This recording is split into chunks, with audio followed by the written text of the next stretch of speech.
जय श्री कृष्ण। जो भी व्यक्ति सत्य का पालन करते हैं और भगवान सत्यनारायण की भक्ति करते हैं, उन पर भगवान सत्यनारायण की कृपा होती है और वो अपने जीवन में सुख समृद्धि प्रदान करते हैं।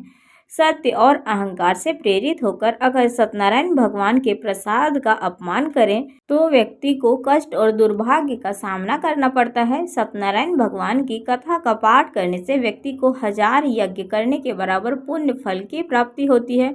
जो भी भक्त श्रद्धा और निष्ठा भाव के साथ यह कथा का पाठ करते हैं और सुनते हैं, उन्हें मनोवांछित फल की प्राप्ति मिलती है। और सत्यनारायण भगवान की कथा हमें यह भी सिखाती है कि संसार में एकमात्र श्री हरि नारायण ही सत्य हैं, बाकी सब माया है। तो दोस्तों, आप सभी को चलिए सुनाते हैं आज सत्यनारायण भगवान की कहानी। राधे राधे दोस्तों, कैसे हैं आप सभी? उम्मीद करते हैं आप सभी एकदम बढ़िया होंगे, खुश होंगे।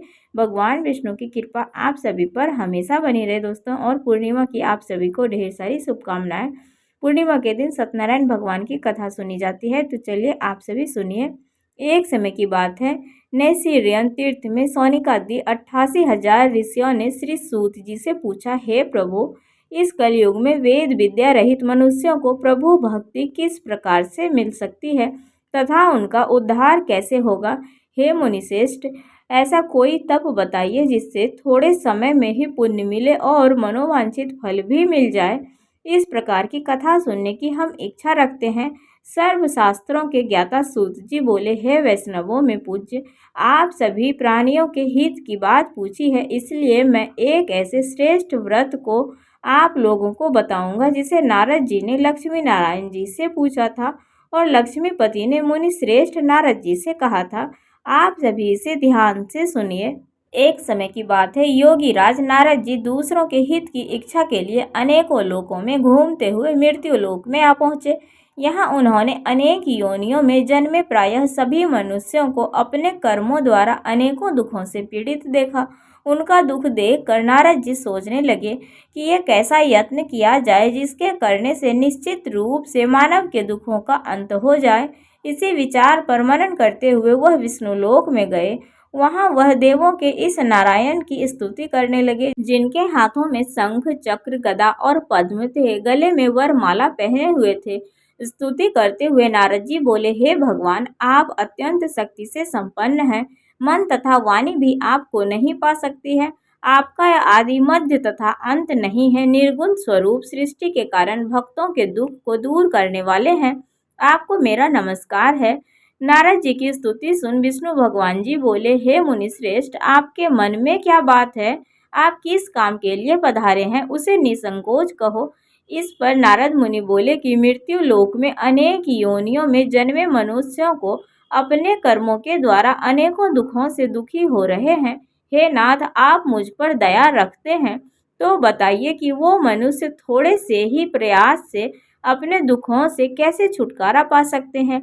श्री हरि बोले, हे नारद, मनुष्यों की भलाई के लिए तुमने बहुत अच्छी बात पूछी है, जिसके करने से मनुष्य मोह से छूट जाता है। वह बात मैं कहता हूँ, उसे सुनो। स्वर्ग लोक और मृत्यु लोक में एक दुर्लभ उत्तम व्रत है जो पुण्य देने वाला है। आज प्रेम वश होकर मैं उसे तुमसे कहता हूँ। श्री सत्यनारायण भगवान का यह व्रत अच्छी तरह विधि विधान पूर्वक से करके मनुष्य तुरंत ही यहाँ सुख भोग कर मरने पर मोक्ष पा सकता है। श्री हरि के वचन सुन नारद जी बोले, उस व्रत का फल क्या है और उसका विधान क्या है? यह व्रत किसने किया था? इस व्रत को किस दिन करना चाहिए? सब कुछ विस्तार से बताएं।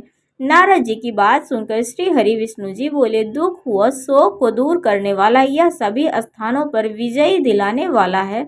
मानव को भक्ति और श्रद्धा के साथ शाम को श्री सत्यनारायण की पूजा धर्म परायण होकर ब्राह्मणों व बंधुओं के साथ करनी चाहिए। भक्ति भाव से ही नैवेद्य, केले का फल, घी, दूध और गेहूं के आटे के प्रसाद बनाकर लें। अगर गेहूं के आटे ना हो तो उसके स्थान पर साठी का आटा लें। शक्कर तथा गुड़ मिलाकर प्रसाद बनाएं और पंचामृत बनाएं। इस प्रकार सभी भक्षण योग्य पदार्थों को मिलाकर भगवान को भोग लगाएं। ब्राह्मणों सहित बंधु बांधवों को भी भोजन कराएं। उसके बाद स्वयं भोजन ग्रहण करें। भजन कीर्तन के साथ भगवान की भक्ति में लीन हो जाएं। इस तरह से सत्यनारायण भगवान का यह व्रत करने पर मनुष्य की सारी इच्छाएं निश्चित रूप से पूरी होती है। इस कलिकाल अर्थात कलयुग में मृत्यु लोक में मोक्ष का यही एक सरल उपाय बताया गया है। सूत जी बोले, हे ऋषियों, जिसने पहले समय में इस व्रत को किया था उसका इतिहास कहता हूँ, सो ध्यान से सुनो। काशीपुरी नगरी में एक अत्यंत निर्धन ब्राह्मण रहता था। भूख प्यास से परेशान वह धरती पर घूमता रहता था।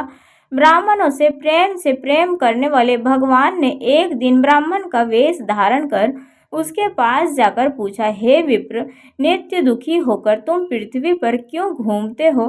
दीन ब्राह्मण बोला, मैं निर्धन ब्राह्मण हूँ, भिक्षा के लिए धरती पर घूमता हूँ। हे भगवान, यदि आप इसका कोई उपाय जानते हो तो बताइए। वृद्ध ब्राह्मण कहता है कि सत्यनारायण भगवान मनोवांछित फल देने वाले हैं, इसलिए तुम उनका पूजन करो। इसे करने से मनुष्य सभी दुखों से मुक्त हो जाता है। वृद्ध ब्राह्मण बनकर आए सत्यनारायण भगवान उस निर्धन ब्राह्मण को व्रत का सारा विधान बताकर अंतर्ध्यान हो गए। ब्राह्मण मन ही मन सोचने लगा कि जिस व्रत को वृद्ध ब्राह्मण करने को कह गया है, मैं उसे जरूर करूंगा। यह निश्चय करने के बाद उसे रात में नींद नहीं आई। वह सवेरे उठकर सत्यनारायण भगवान के व्रत का निश्चय कर भिक्षा मांगने के लिए चला गया। उस दिन निर्धन ब्राह्मण को भिक्षा में बहुत धन मिला, जिससे उसने बंधु बांधवों को बुलाकर श्री सत्यनारायण भगवान की कथा को सुनी, पूजा किया। भगवान सत्यनारायण का व्रत संपन्न करने के बाद वह निर्धन ब्राह्मण सभी दुखों से छूट गया और अनेक प्रकार की संपत्तियों से युक्त हो गया। उसी समय यह ब्राह्मण हर माह व्रत को करने लगा।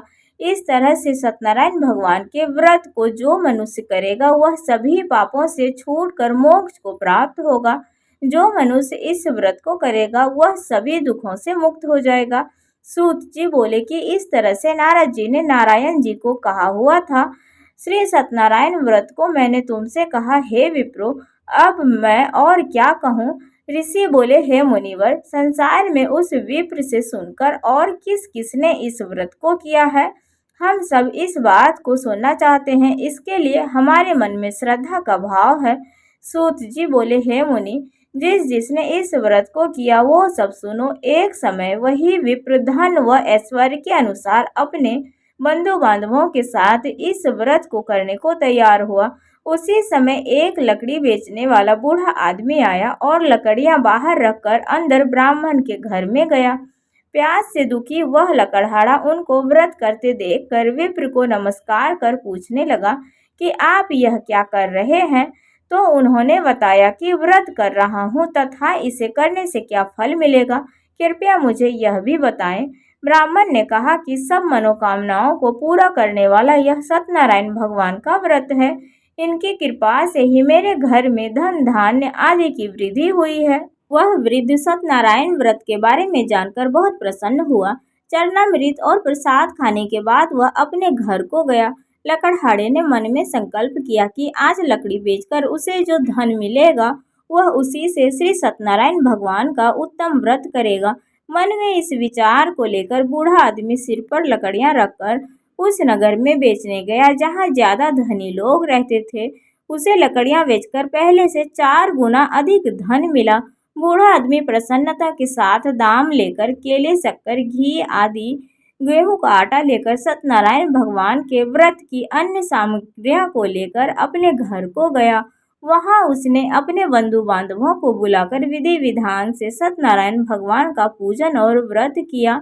इस व्रत के प्रभाव से वह बूढ़ा लकड़हारा धन, पुत्र आदि से युक्त होकर संसार के समस्त सुख को भोग कर अंत काल में वैकुंठ धाम को चला गया। तो बोलिए श्री सत्यनारायण भगवान की जय।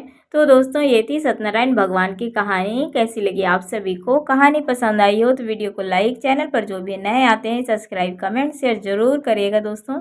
तो चलिए मिलते हैं आप सभी से अगले वीडियो में। राधे राधे, हर हर महादेव।